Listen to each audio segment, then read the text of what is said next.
7. 자유와 성령. 너는 몸의 자유를 원하는가? 아니면 마음의 자유를 원하는가? 둘 다 가질 수는 없다. 너는 어느 것에 가치를 두는가? 어느 것이 너의 목표인가?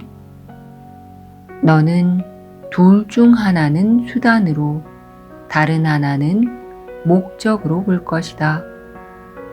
하나는 다른 하나를 섬길 것이며 자신의 중요성을 줄임으로써 다른 것의 중요성을 증가시켜서 그것이 우세하도록 만들 것이다.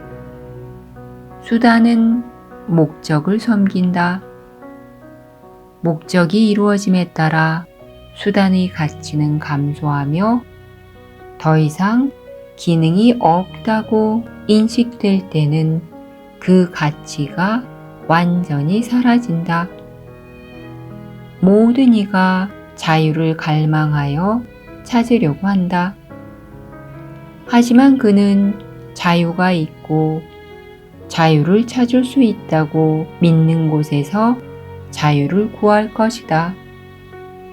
그는 몸의 자유든 마음의 자유든 가능하다고 믿을 것이며 그 중 하나를 선택하면 다른 하나는 자신이 선택한 것을 찾아낼 수단으로 삼을 것이다. 몸의 자유가 선택된 곳에서 마음은 수단으로 사용되며 마음의 가치는 몸의 자유를 얻어낼 방법을 궁리하는 능력에 달려있다. 하지만 몸의 자유는 아무런 의미도 없으며 따라서 마음은 환상을 섬기는데 받쳐진 것이다. 이것은 너무나 모순되고 불가능한 상황이라서 이것을 선택하는 자는 무엇이 가치 있는 것인지 전혀 모르는 것이다.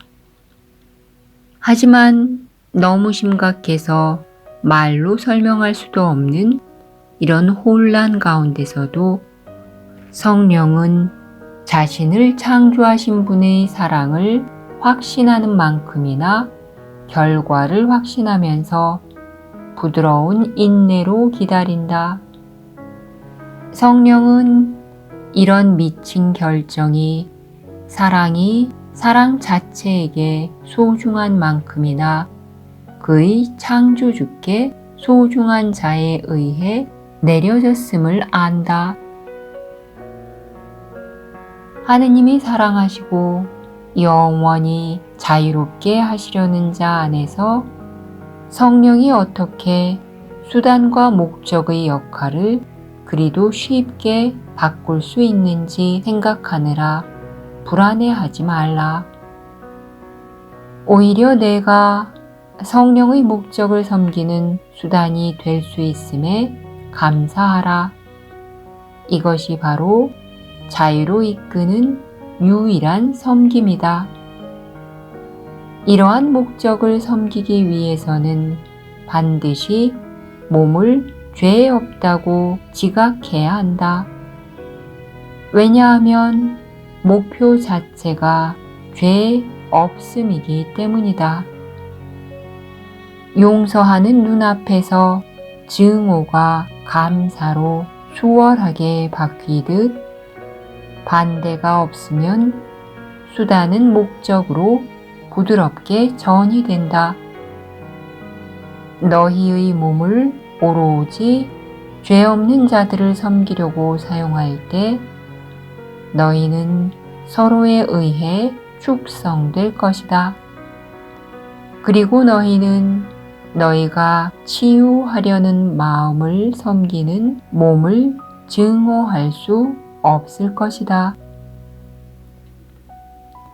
이런 거룩한 관계, 그 순결함이 사랑스럽고 그 힘이 막강하며 내가 보는 하늘을 밝히는 태양보다 훨씬 더 찬란한 빛으로 활활 타오르는 이 거룩한 관계는 아버지가 당신의 계획을 이루기 위한 수단으로 선택하신 것이다.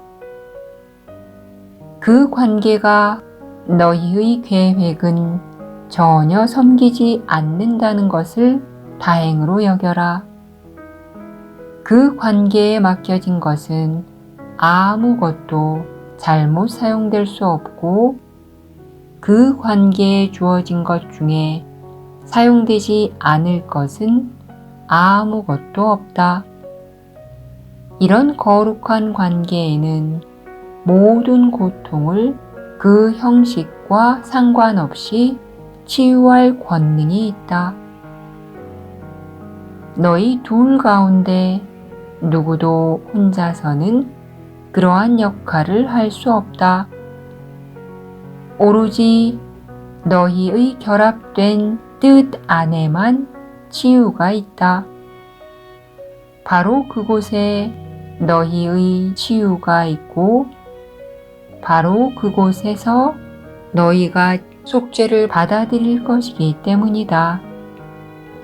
그리고 너희가 치유될 때 온 아들도 치유된다.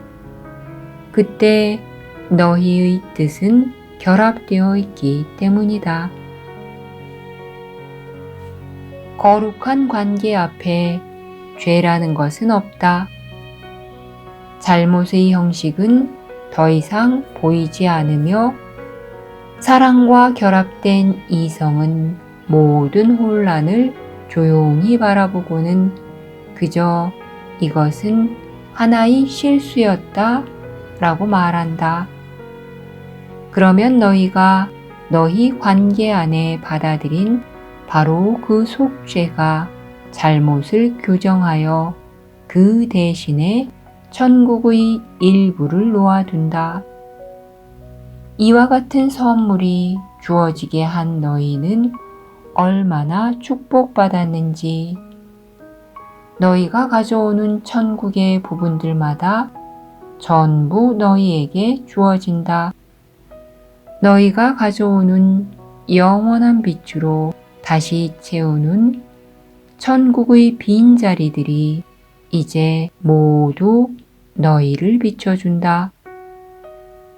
죄 없음의 수단은 오로지 사랑만 지니고 다니기에 어떤 두려움도 알 수 없다. 평화의 아이들아, 너희에게 빛이 왔다. 너희는 자신이 전해주는 빛을 알아보지 못하지만 머지않아 기억하게 될 것이다. 자신이 다른 이들에게 전해주는 비전을 그 누가 자기 자신에게 거절할 수 있겠는가? 자신을 통해 천국에 놓이게 한 선물을 그 누가 알아보지 못하겠는가?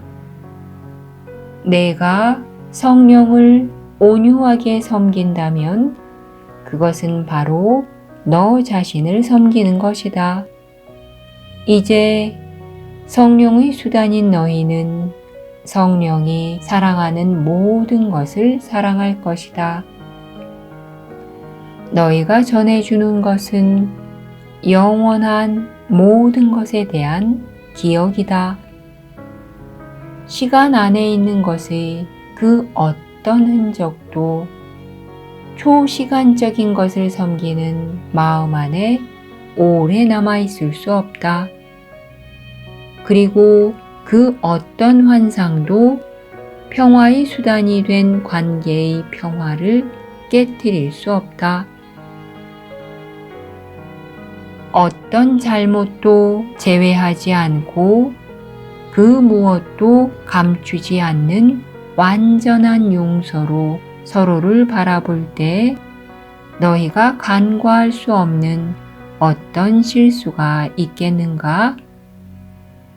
어떤 형식의 고통이 너희의 시각을 가로막아 그 너머를 볼 수 없게 하겠는가?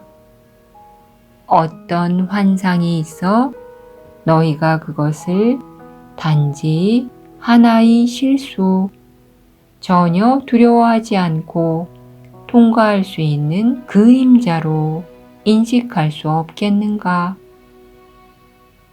하느님은 당신과 함께 뜻하는 자들을 그 무엇도 방해하지 못하게 하실 것이다.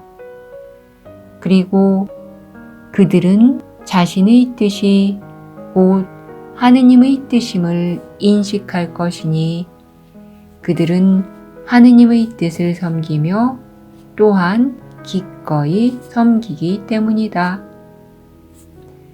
그들이 과연 자신의 정체를 오랫동안 기억하지 못할 수 있겠는가? 너희는 서로의 눈을 통해 자신의 가치를 볼 것이며 각자는 자신이 거기에 있다고 생각한 공격자 대신에 자신의 구원자를 봄으로써 해방된다. 이러한 해방을 통해 세상이 해방된다. 이것이 바로 평화를 가져오는 과정에서 너희가 맡은 역할이다.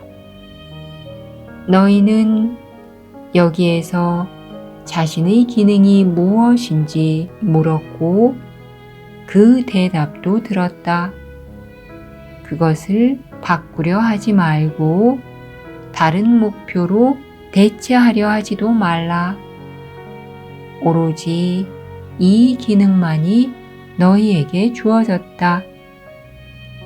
이 기능을 받아들여서 기꺼이 섬겨라. 너희가 서로에게 주는 선물로 성령이 무엇을 할지, 그것을 언제 어디에 누구에게 선사할지는 성령의 몫이기 때문이다.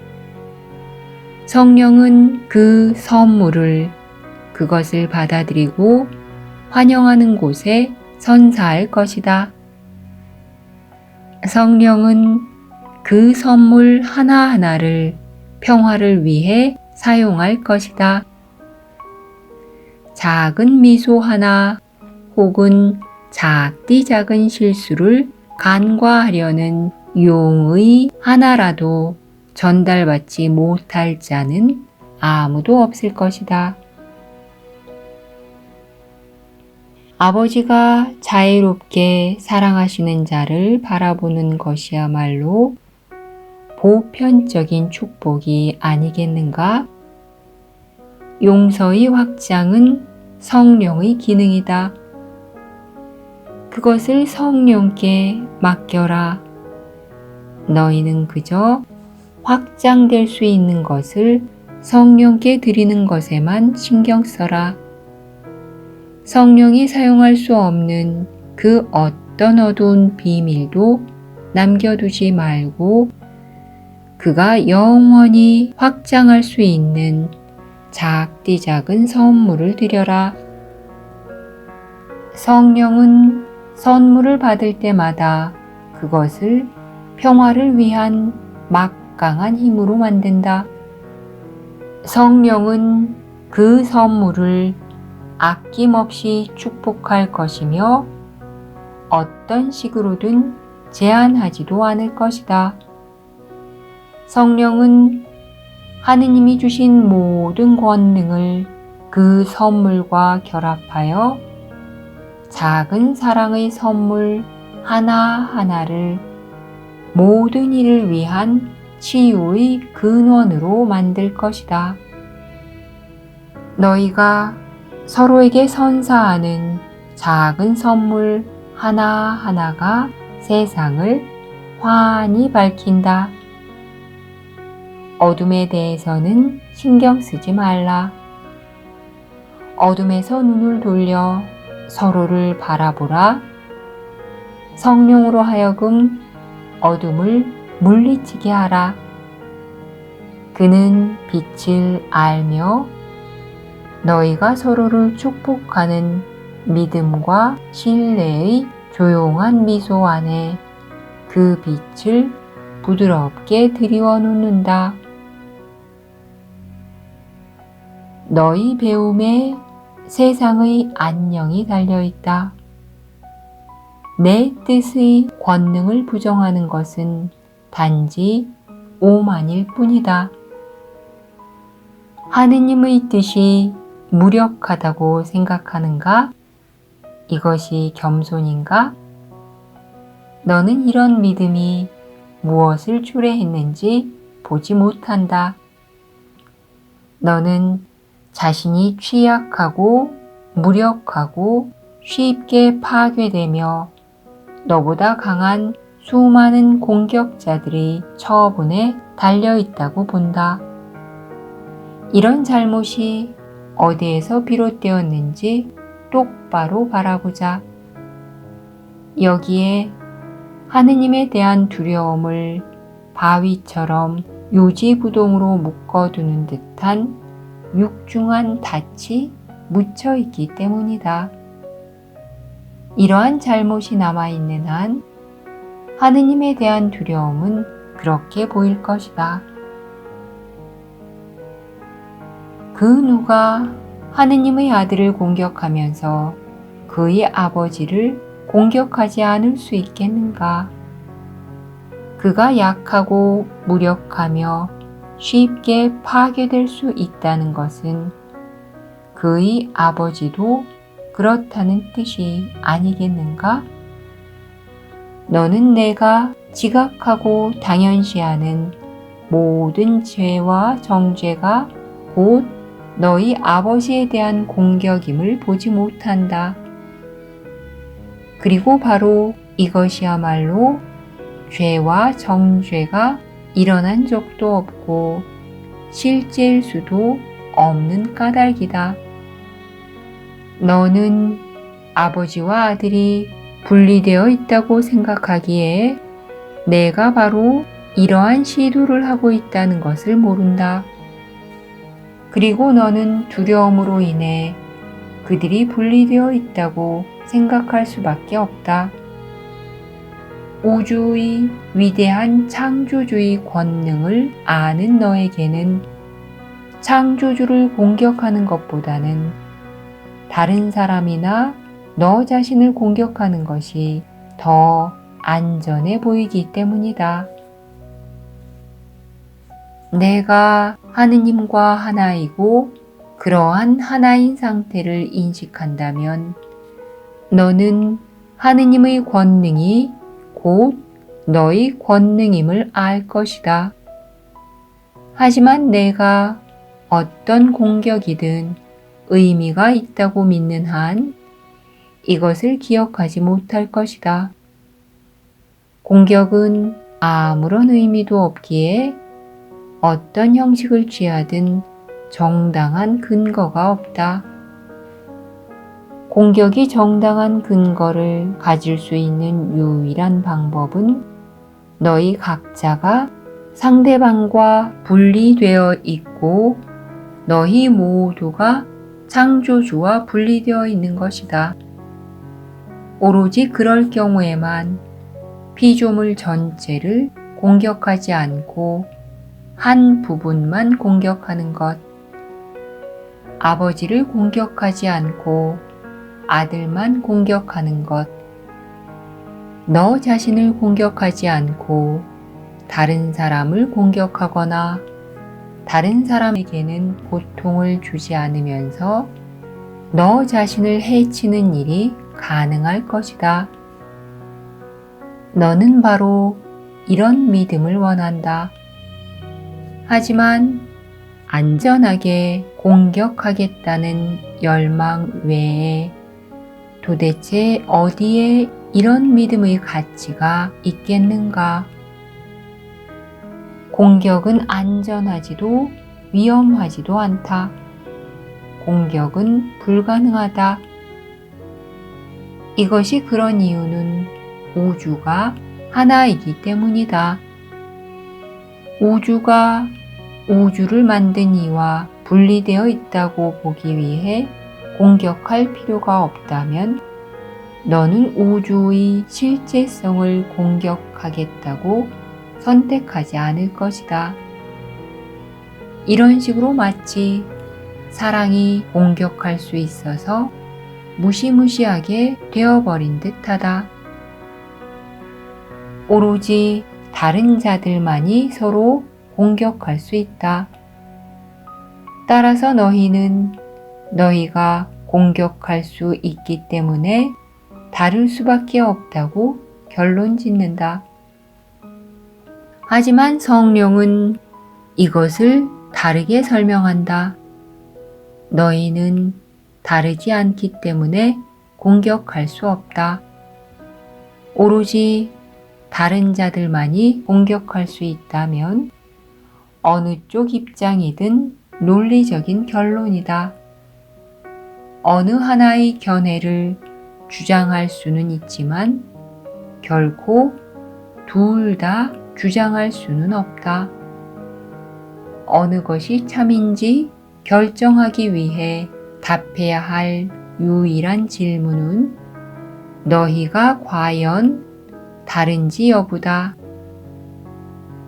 너희가 이해하는 입장에서 보면 너희는 서로 다르며 따라서 공격할 수 있다. 두 가지 대안 중에 이것이 더 자연스럽고 너희의 경험과 더 일치하는 것 같다. 따라서 무엇이 정녕 자연스럽고 참인지 너희에게 가르치려면 너희가 진리와 더욱 일치하는 다른 경험을 할 필요가 있다. 이것이 바로 너희의 거룩한 관계의 기능이다.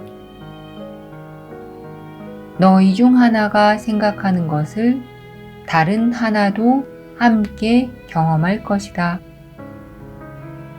너희의 마음이 하나라는 것 외에 이것이 무엇을 의미할 수 있겠는가? 이 행복한 사실을 두려움으로 바라보지 말고 그것이 너희에게 무거운 짐을 지운다고 생각하지도 말라. 너희가 그것을 기쁘게 받아들였을 때 너희 관계가 창조주와 아들의 연합을 반영한 것임을 깨달을 것이기 때문이다. 사랑하는 마음들에서는 분리가 나오지 않는다. 두 마음은 똑같기에 한 마음 안의 모든 생각은 다른 마음에게 기쁨을 안겨준다. 기쁨은 제한되지 않는다. 사랑의 생각들은 저마다 반짝이며 자신의 존재를 확장하고 자기 자신을 더욱 많이 창조하기 때문이다. 그 안의 어디에도 다름은 전혀 없으니 모든 생각이 자기 자신을 닮았기 때문이다. 너희와 결합하는 빛은 온 우주를 비추며 또한 너희와 결합하기에 너희를 창조주와 하나로 만든다. 그리고 창조주 안에서 모든 피조물이 결합되어 있다. 너희의 관계는 또한 모든 두려움을 불가능하게 만드는 사랑의 권능이 거기에 있음을 가르칠 수 있다. 그런데도 너희는 홀로 두려워할 수 없음을 유감스러워하려는가? 이런 선물을 갖고서 약간의 애고라도 간직하려고 하지 말라. 그 선물은 감추지 말고 사용하라고 너희에게 주어졌다. 그것은 너희가 분리될 수 없다고 가르쳐주며 따라서 애고를 부정한다. 진리로 하여금 너희가 같은지 다른지 결정하게 하고 어느 쪽이 과연 참인지 가르쳐 주게 하라.